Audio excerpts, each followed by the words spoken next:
Good day, everyone. So, for the continuation of our report, Becoming an Effective Leader, since Ma'am Leslie Nuera already defined what is leadership, discussed the leadership traits, and expectation for leaders. So, now I'm going to discuss the most effective leadership styles. Next, we have leadership versus management. Next is how to lead a team to success and the leadership development. So the first, we have the most effective leadership styles. Most leadership categories are all about how a person, when they are leading a group, you should be focusing on the things that you already know and that are easier to identify your natural patterns of excellence. This natural strength tell you more about why you lead the way you do and how you lead best than about what kind of leader you are. So here are the 4 most effective leadership styles. We have the first, influencing. Influencing, it is a communication theme. It is naturally drawn to as a leader is being vocal and being someone who is always in front of the room. The second is executing. It is an achiever theme. It is finding yourself being the leader who is always pushing their team to go farther, reach higher, and continually challenge themselves. The third is strategic thinking. It is ideation theme. The leader who is energized by brainstorming sessions and who loves thinking about all the things. And then the fourth is the relationship building. It is an individualization theme, the type of leader who listens individual story and sees the unique value that every follower brings to your team. So these are the most effective leadership styles. Next, we have the leadership versus management. First is leadership.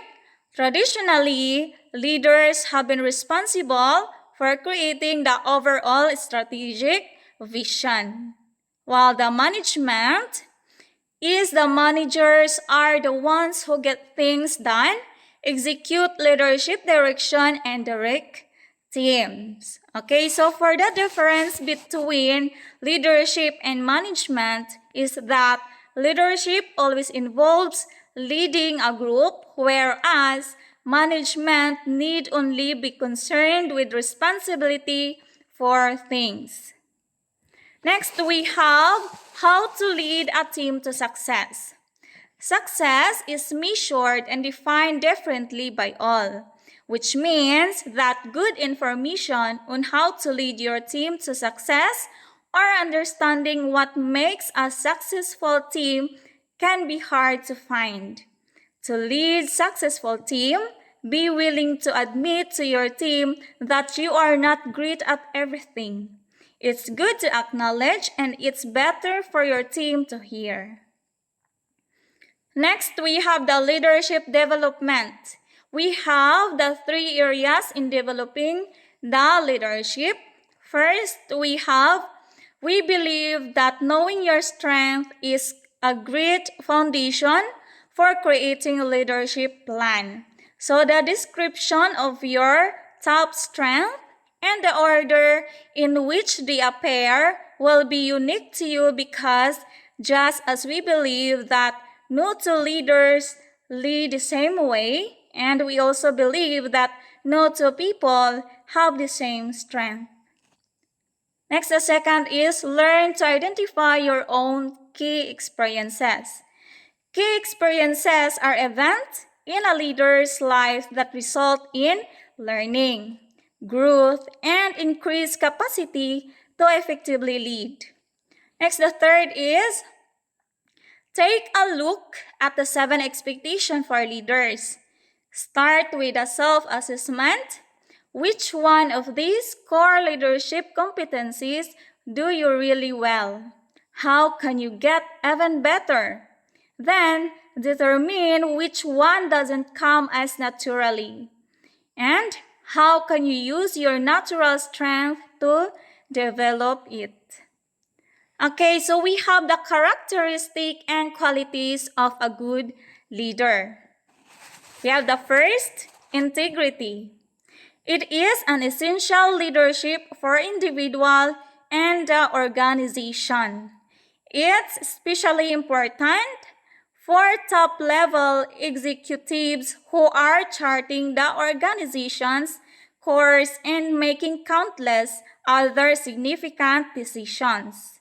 Next, we have the delegation. Is one of the core responsibilities of a leader, but it can be tricky to delegate effectively. It's also to enable to your direct report to grow, facilitate teamwork, provide autonomy, and lead to better decision making. Next is communication. The best leaders are skilled communicators. You must listen to and communicate with. Next, we have self-awareness. Is a more inwardly focused trait. Self-awareness and humility are paramount for leadership. The better you understand yourself and recognize your own strengths and weaknesses. Next, we have gratitude. Gratitude can lead a higher self-esteem, reduce depression and anxiety, better sleep, and can make you a better leader. So next, we have learning agility.